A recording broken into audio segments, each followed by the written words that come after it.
there, and welcome to another episode of the Jasmine Star Show. My guest today is Beck Jones. She is CEO and co-founder of Clutch Wallet, an intuitive and easy way to understand cryptocurrency wallet.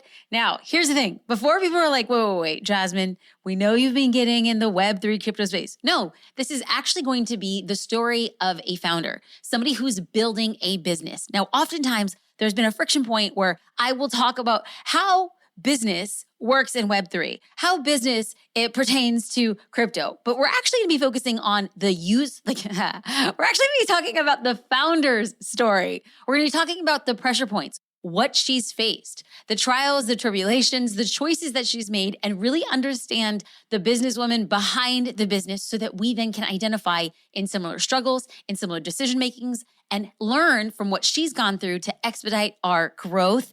I am so happy to introduce you. Now, I have to tell you a little bit of Beck's backstory, which we're going to get into, is that she previously worked with National Australia Bank. So if you hear a glorious accent, you know why, as well as a lot of other startups and working as a CMO.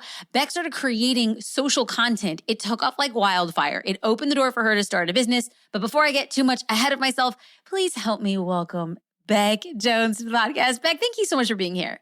Thank you so much for having me. What an introduction. And you've done your homework, the whole backstory. I'm excited to be here.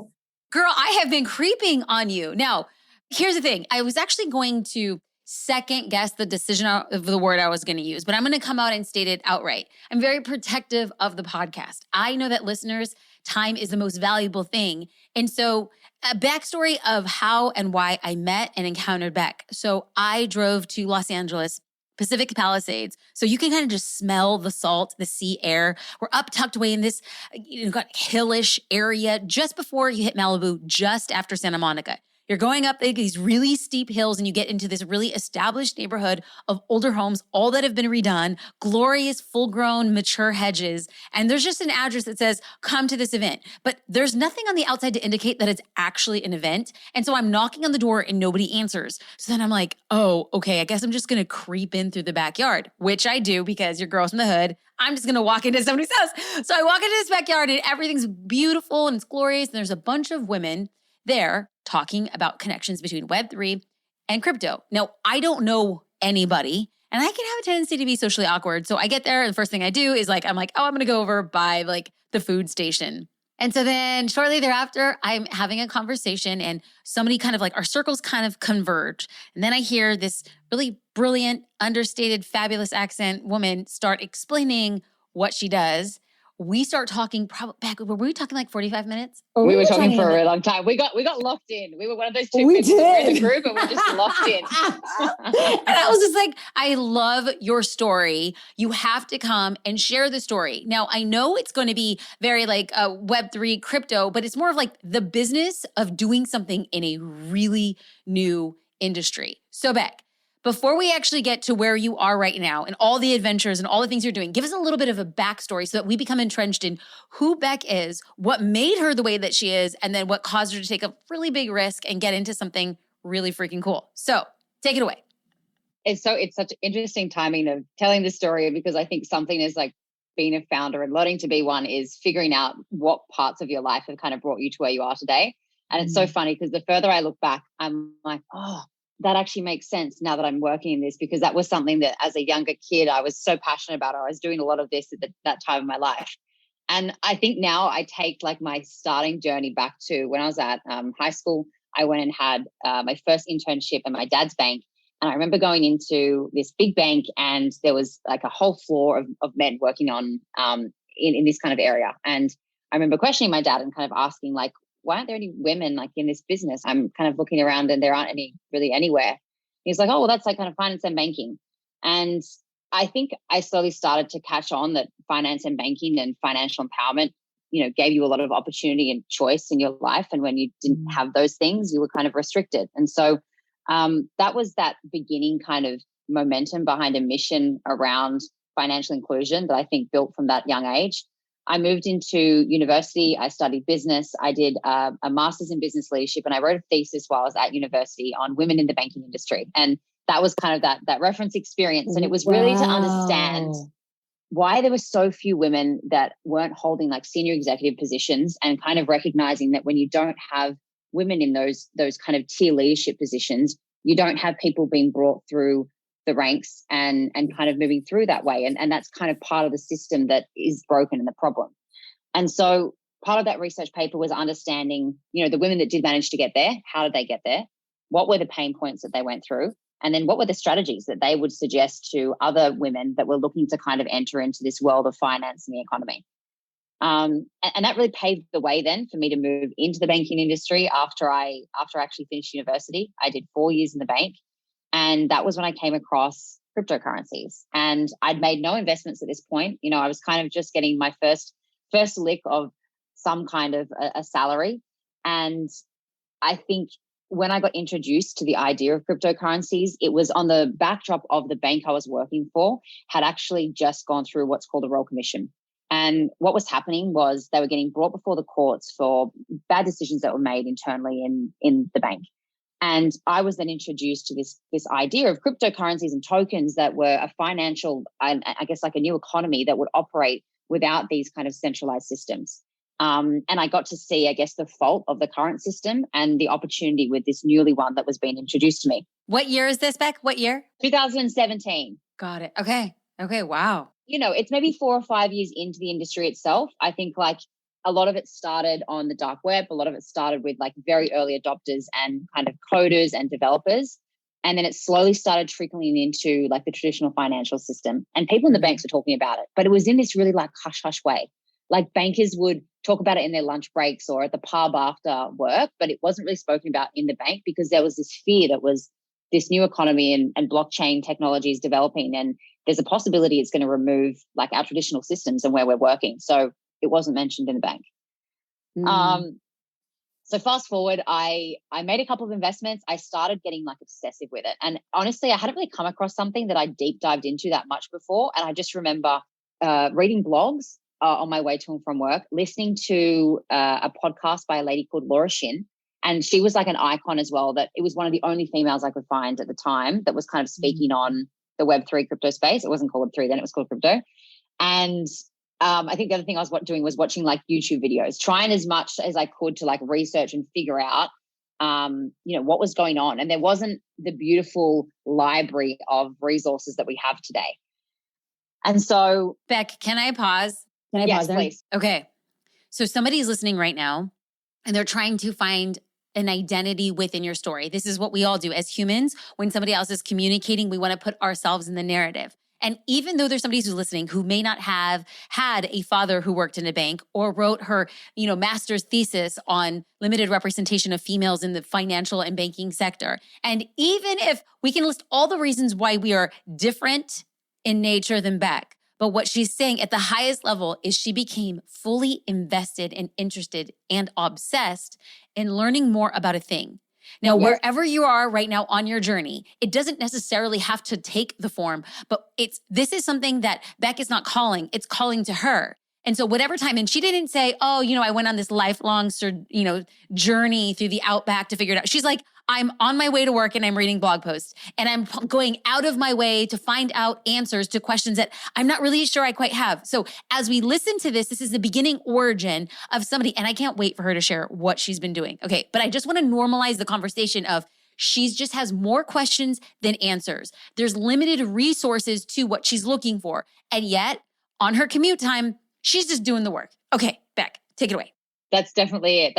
And then at night, there was the commute. And then at night, I would go to these meetups where there were developers that would come together, majority men, and they would talk about like building blockchains and staking and like stuff that was just so removed from like my skill set. And in the bank, I was doing a lot of marketing and social work. So like all of this is just outside of the realms of, what would naturally come to me as like, a skill set. So I'm sitting in these rooms going, I'm like writing notes. I have no idea what these words are. And then on the way back home, I'm researching like staking, like minting, like what are these different terms that these people are using? And then it's just like very extensively developer heavy like definitions. Or I'm like, I'm more confused than I was before. But that was the process for honestly a year.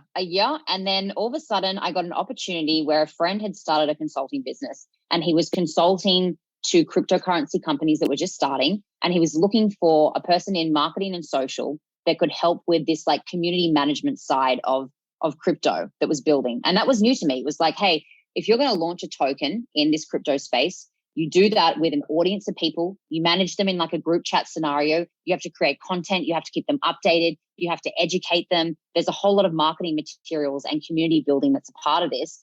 And hey, Beck, you've been in social and you've been doing a lot of work on social media, different like social media sites and also around content creation. We think that you'd be really good at just like testing the waters here. And so I did. And then that company that I started working for, just doing a bit of consulting, was like, hey, we're actually looking for a CMO. Do you want to come and be our CMO in LA? And so that was the progression from Sydney in the bank. And I basically said to the bank, like, hey, I'm going to go and leave to work for a cryptocurrency company in LA. It's a startup. You sounded crazy. They're like, do you know what you're saying yes to? My parents are like, no.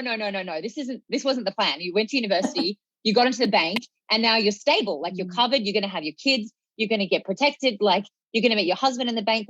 Don't leave the country to work for a cryptocurrency company.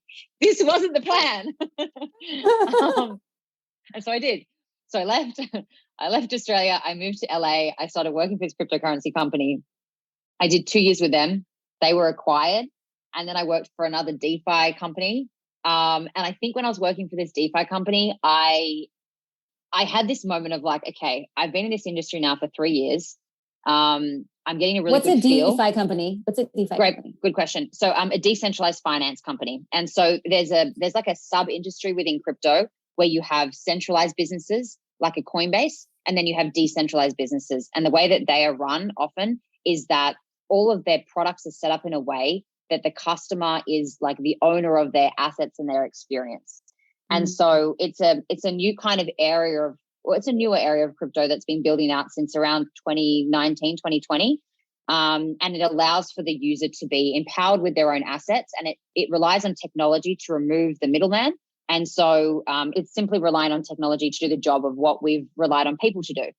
And so this is, tying into kind of just like look back on the story I just told. It's really tying into this narrative that I had pushing in me, which was like inclusion and people having access and ownership. And one of the beautiful parts of decentralized finance businesses and services is that anyone with an internet connection in the world can access these products.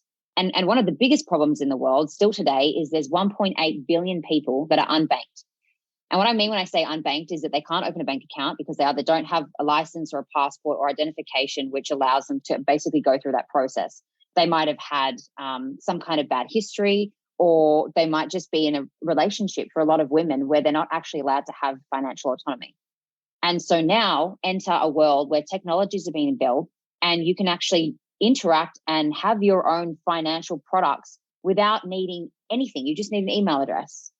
And so I think, starting to build into or starting to experience those kinds of those workplaces really got me thinking like, okay, like what can I do now? Like I've now worked for 2 different companies and I'm seeing holes in some of the products that I'm using.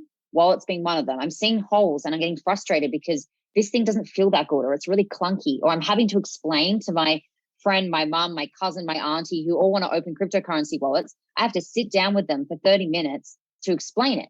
And that's not a good product experience. Like I shouldn't have to do that for a person. The product should be doing that for the person. There should be a wonderful product experience that is onboarding people into products like wallets. And so that was kind of the beginning of, I guess, wanting to solve problems in this space, and then looking for a product in particular that I thought there was a lot of pain points around.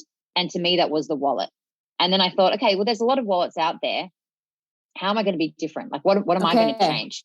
Okay. So before we get there, that's like a perfect place to stop because it's like a cliffhanger.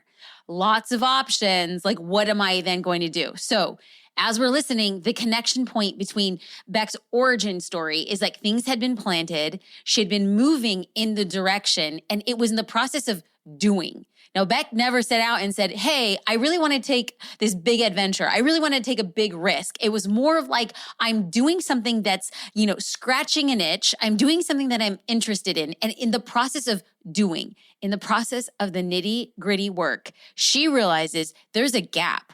She's like, I'm actually doing one-on-one teaching on getting people who should have a wallet, women specifically leading in this space. And she's like, I have to sit down with my mom, my sister, my friends. Now, as she's describing this, these are women of all different ages. So as you're listening to this podcast right now and you're thinking to yourself, I'm being called to something. Now, you might not have a business vision yet, or you might have an early business vision, but you're kind of like, I'm doing this one-on-one. What then is like the next thing for me to do? That's when like Beck, this is where the difference between so many entrepreneurs is that there's people who are like, I'm okay doing this one-on-one. I'm okay like being interested. But Beck had decided it wasn't enough. Like she decided that she's going to go in and fill the gaps that she saw. And the gap that she saw was with a wallet. Now, if you've been listening to any of our cryptocurrency podcast episodes here on the Jasmine Star Show, the wallet is basically how you would use your physical wallet. You're going to be putting things in and out of it. And this is the way that we make transactions on Web3. So Beck is like, hey, there's like a big gap. I'm going to dive in. How did we get there though? Like, how do we get to the point of like, okay, I'm going to build a wallet, which is crazy, Beck. It's crazy. Right. Yeah, it is crazy. And I tell you why it's crazy, because it's a technical product and I am a marketer. I'm a salesperson. I'm a social content creator. Like, and that was, that was the early pushback. Like, cool idea, Beck, but are you going to build it? Where's your development team? And so, that's, I guess as well, where I'm at a point or an inflection point where I'm starting to try and listen to other founders' business stories as well, honestly. And I'm hearing about non-technical founders and what people started with as their idea. And also that, you, the person that's starting, doesn't have to build everything. That's part of finding a team. It's part of finding co-founders. And so I had a wonderful guy that I'd been working alongside of throughout banking actually in Australia. His name's James Kazinas. And we'd done consulting gigs on the side throughout this kind of like whole time period of 3 years working in crypto. And we'd always had this idea of it'd be so cool to build a business together, but never really landed on like an idea where we both went, this is it. And I remember calling him and telling him about the idea. I was in Nashville at the time and I was on a girls' weekend away and I was talking about cryptocurrencies at a table at a dinner on a Saturday night. And everyone at the table was like very well versed in their careers. They were very, progressed in their careers. They were on really good salaries. And I mentioned crypto and everyone went, no, please don't talk about cryptocurrencies. Don't mention Bitcoin. And I went, this is not good. This is a newly developing asset class. It is a new wave of the internet. And everyone at the table here, it has this like really horrible reaction to it where it's nearly, to the opposite effect of, no, I'm not interested. It's like, don't talk to me about it. And so I thought that's an opportunity. Like this is a big opportunity and a gap if people are so turned off by the topic of this. And I think it's because of how it's positioned, how the products are, and that people just don't understand it. And it feels like a bit of a boys' club. And so I called James and I said, James, I have an idea. I think we should start building a cryptocurrency wallet because it's one of the first products that you download because you need to like invest and get your assets into something. That's what the wallet does. And I think that we can start marketing it towards half of the population, that haven't engaged in this world yet. And he said, yeah, I can see it. I think this is a really good idea. And so I come back from Nashville. I'm still working for this other company at the time. And this is the balance, right? I'm getting my salary. I'm living overseas. I don't have like a lot of like resources around me other than that. So I need some consistency and stability while I start to test and really draw this out. But I'm also working for this company full time. So it's a lot. You're having to, pile on time before work, after work to actually start making this happen. And so I remember I came across this podcast. It was a guy called Matt Sherman, and he interviews founders that have ideas before they're even on a pitch deck, like just an idea in the head. And I jumped on this podcast with him. I told him the idea. And then a week later, a lady reached out and she said, I love your idea. I want to invest in your company. And I'm thinking, company? I haven't set it up. It's just an idea in my head right now. And that was the kicker to start actually like organizing ourselves. And we had the conversation with this wonderful woman, Cassandra, and she said she wanted to make the investment. We started putting together pitch deck materials because we knew that was like the next thing to start fundraising. And then I started going hard on TikTok. And that was the first time I really put like a lot of concerted effort with a good narrative behind this idea into my TikTok content. Before then, it was just like silly dances and just having a bit of fun. And the video that I created around coming up with the idea and what I wanted to build got so much traction that was the video I started sending to VCs as a way of landing meetings with them and talking about the idea. Get out. Okay, I'm going to repeat the story back as I just heard it to make sure that I'm not going crazy. You reach out to a peer with an idea. Yes. After waiting for a while for the right idea, to which he responds, hey, I think that's a good idea. But at this point, it's just an idea. So then you go on a podcast with just an idea. Yes. And the idea is standalone good that somebody wants to give you money based on your words. Yes. To which that goes and incites a deep proof of concept to then you decide, I'm going to put together a pitch deck. For people who don't know what a pitch deck, it's basically a proposal to go to venture capital firms to say, give us money. And so in the meantime of pitching and waiting for these meetings, Beck does what any hustling entrepreneur will do.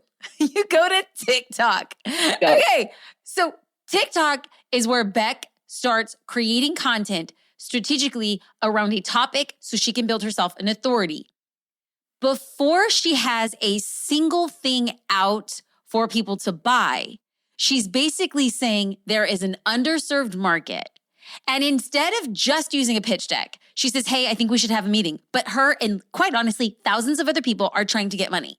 And so what she does is says, I'm going to make a video to prove there's demand. She makes a TikTok as proof and then starts pitching. Yes. Dang. And the comment section was like beautiful. Honestly, I remember the moment that it happened. I posted the video. My housemate that I was living with had kind of helped me with like a bit of the narrative and getting the storytelling right. And I remember when I posted it, I thought, that wasn't good. It's not going to land. And I woke up and I had hundreds of comments. And that was the first time any of my videos had landed. Like, normally I'd get 20 likes on a little TikTok video. This all of a sudden has hundreds of comments and my followers are starting to increase. And I'm like, whoa. And then, this virality comes to it and there are so many people commenting. We build out a quick little funnel where we can send people to sign up for a beta. So we created like a landing page. We said, people are saying, where can I sign up? This is okay, wait. We have to go back to the timing. Let's go to the timing. So you wake up and you see hundreds of comments, thousands of likes, you see your count going up. And at this point in time, you don't have a landing page. We had a landing page, but we had no call to action. It was just like clutch. And this is the idea. Okay. There wasn't any like sign up to use the app or the wallet. Okay. So you guys quickly make that change and you quickly say the seat. James, you've got traffic. James, get a button on that website. Wow. And so you get the button on the website, but then what about the pitching? Like, let's talk about that. Like now people are listening and being like, okay, so now you have proof of concept, you have people interested, you're building out a wait list, you start pitching, and what's like the preliminary like feedback? So this feels like everything's going well. And then we get to pitching and it's the same thing, which is like, you're not technical. How are you going to build this product? Like, where is your technical person? James does website design and he's like very good with design. So that's where we've managed to do like these two assets of like me front facing, talking and content, him with a bit of a website and he's helped with a pitch deck. So like they're two things that come up as costs kind of like early on sometimes, or at least skill sets that you need. But then, very fair question. Who is going to build the product? And we're saying, we'll find the talent. Like, trust us, we're resourceful. We'll go and find the talent. They're saying, no, we want to see that there's like a technical co-founder or person with you. And so here comes the second crazy hustle strategy. So this is going on for like 4 weeks and I'm getting lots of no's or lots of come back to us when you have a technical co-founder.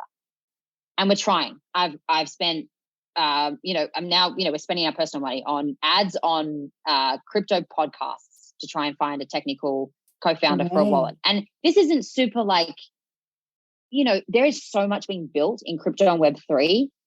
Like, who's going to, who's coming to join a startup idea off a pitch deck, that's a wallet that's being marketed towards women. It's not the most compelling.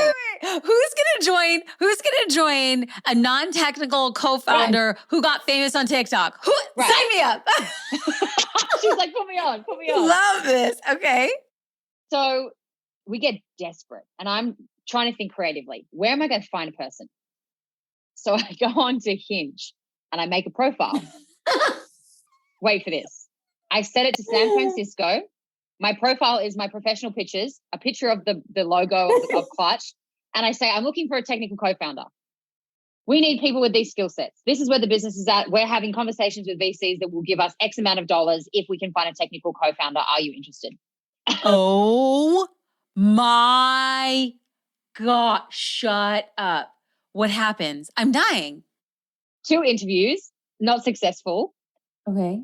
The final person that we ended up finding was from like an Airtable list that I got sent of people that were really interested in I don't know how this lady got on this list, but people that were working in like their long-term companies for a long time and looking to enter into a side hustle or project. And that list was like 150 people long. So I went through all of them, contacted all of them that I could on LinkedIn or via email. We had a couple of bites, and then we had one lady that we saw that was working for Oracle that had built an Ethereum wallet before. And that was who I wanted to speak to. And she came through. We had a conversation. We got on really well. As a woman that had been building in software and tech, she resonated so much with the mission and the idea behind building technology solutions that actually spoke to a demographic. And that was our third person. Wow. And it helps that like she comes with like the Oracle brand. Yeah. And it helps that she has experience building what we wanted to work.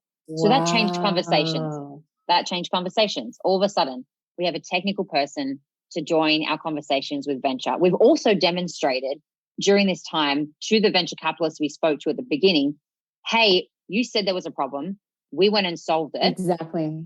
And you can see that we're doing stuff. We're progressing. And during that whole time as well, I'm creating content on TikTok still around the idea. So the following is growing, and we're starting to create educational content to support our community that's starting to build around the idea. So we're funneling people into Facebook groups and Discord channels and talking to them about cryptocurrencies and how you start and what a wallet is and what Clutch is all about. And so that was kind of like the work that was being done while we were trying to find the co-founder that was technical. And that's just to mention that, you know, you have to kind of still keep moving the wheel whilst you're trying to solve that problem. So you can come back to the people that you spoke to at the beginning and say, hey, we've done a lot more than just this. So one thing that like strikes me very strongly, but of course I'm biased, Beck. Everything, every soapbox I stand on is about creating content. Right. Like, so one thing, it's like, I want the audience to hear very, very clearly that Beck has not been creating content for Clutch, her business, her co-founded business. She's creating educational content, period. She's creating educational content for her largest competitors. So if you have ever heard the word MetaMask, you are going to, hands down, know that Beck is creating content that would ultimately have the potential of supporting the structure for a competitive wallet in the space. But Beck is saying, I'm going to show up and I'm going to build authority in the space, period. And once I build enough goodwill, education, onboarding on this brand, I'm going to hope that when the time comes, they choose Clutch Wallet than any other wallet in the space. Did I hear that correctly? That's correct. And that killed my co-founder.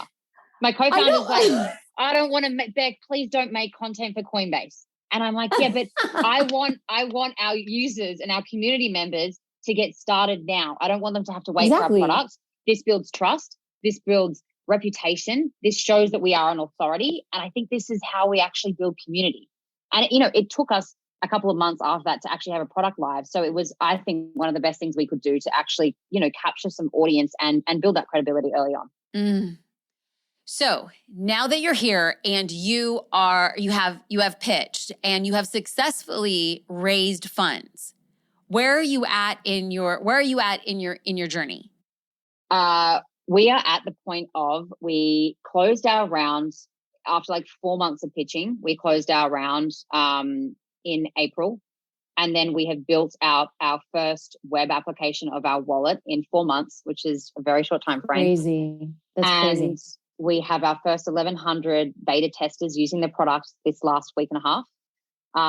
And we are now, thank you. It's a big feeling to get to this point and go, we have a working product that is a technical product, like a product that relies on smart contracts, this technical term that allows for transactions to happen where you don't need a bank. Like, it was a big feat, and we've gotten to this point now, and now we need to raise capital again to start building out more of the products. So, up until this point, it's just been a web application. We want this in everyone's hands. We want a mobile application, and we want also what's called a browser extension, which lives on the web application as well. So there's a lot more that is to come. And I guess the idea here is that we've shown the progress and the traction, and now we want to take that and expand even more. And I guess the early people that bet on us were saying like, this is a bet.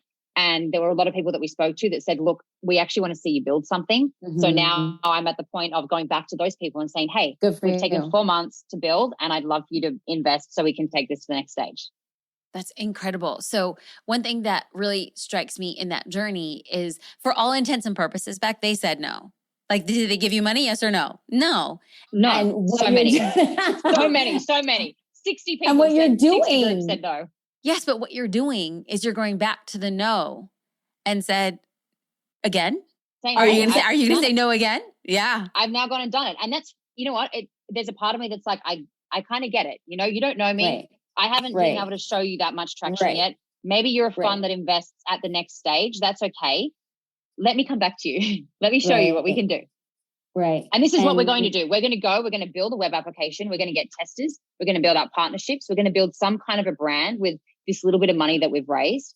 And then hopefully that's enough to show you that this is like the next big thing that you want to invest in. What do you think? What, like, when you lay in bed and you worry about, I don't know about you, but as like a founder, what do you think? What do you lay in bed and worry about? Not the specifics, but what's like the pulled back version of what's the worry as you're building this business? The worry is there are so many ideas that we have, and there are so many like features that we could bring into the product that are we building the viral growth product that's going to get us to move in a competitive market as fast as we want. So there's ideas about what features I'd love to add in, but is that what's actually going to be best for the customer?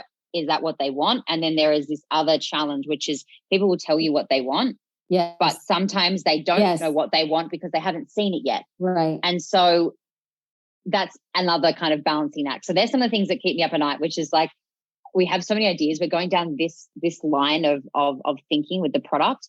Is that the thing that people really care about and will bring growth to this product?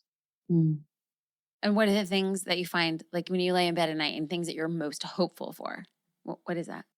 Most hopeful for is that this market has so much like buzz and energy around it, but there is such low adoption. There is 3.9% of the world that actually have cryptocurrencies or tokens. This is an industry that was valued at over $2 trillion this year. And so the thought that it can grow to being so much bigger when we have adoption and people actually like coming in and making use of it is what I'm so hopeful for. That's beautiful. To stay tethered between the two, not to focus in like in the worry or the fear, but to stay tethered to like the faith that you're going to be right at the right place and time. And the biggest pulled back version, obviously is a win for me. A win for me having you on the podcast would be to, number one, normalize the founder's journey.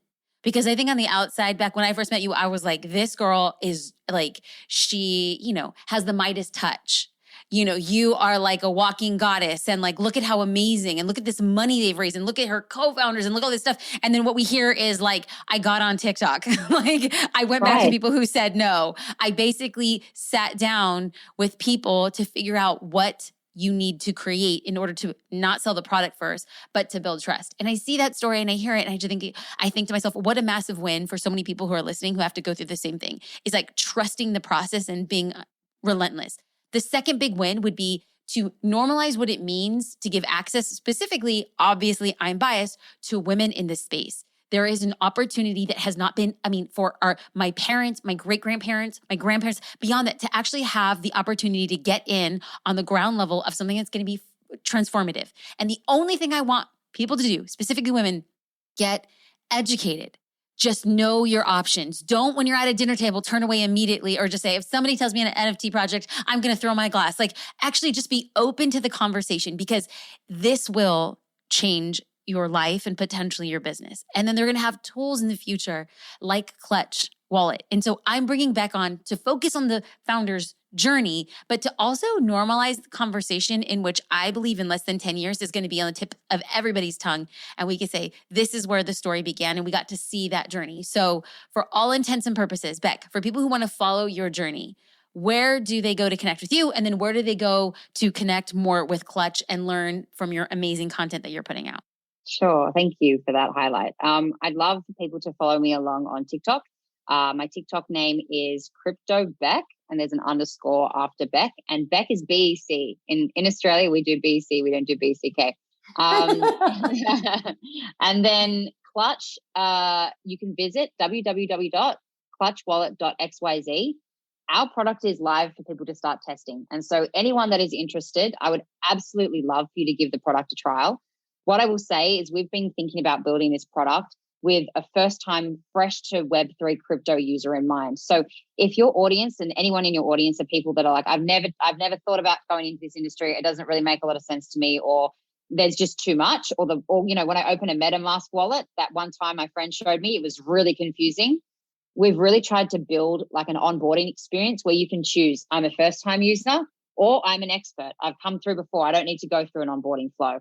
And then when you're landing in our wallet, there are educational resources, there's modules, there's courses, there's guides that help you get started before you have to do anything. You don't have to spend a single cent, but at least you can land in the product, get a feel for it, have a look at, I guess, what the bells and whistles are, and then go through a flow of educational content that's got video and resources and kind of memes that makes it approachable and fun and hopefully something that resonates with people. I mean, y'all, did you not hear what this woman just said? She said there are free courses. You are onboarded. We are making, so here's the thing that I'm just like, I feel like I'm belaboring this point, but y'all, like, pay special attention. She is not saying use the wallet. She's saying come in, look at all of these free resources to get you educated. And if at the end of that education, you are just done, turned out by the product, by our offer, choose us. But beyond that, go through the education to get educated. This is like a bigger mission. This is a bigger movement. Beck, I can't say enough good things about you. I can't say enough good things about your mission. I am so, so happy to have met you. I'm so happy to be in your sphere. I will always be an ally. I will always be a counterpart. Please let me know whatever I can do to continue to extend the education that you're putting out. And then the offer at the end, that's like what all good education does, is you provide value, and then the option for somebody to invest thereafter. Beck, you are amazing. Thank you 1,000 times over. Y'all, please do your girl a solid. Check out Clutch Wallet. Get onboarded. Just do the learnings, because knowledge is power. Thank you, Beck. I appreciate you being here. Thank you so much for having me. Really appreciate it.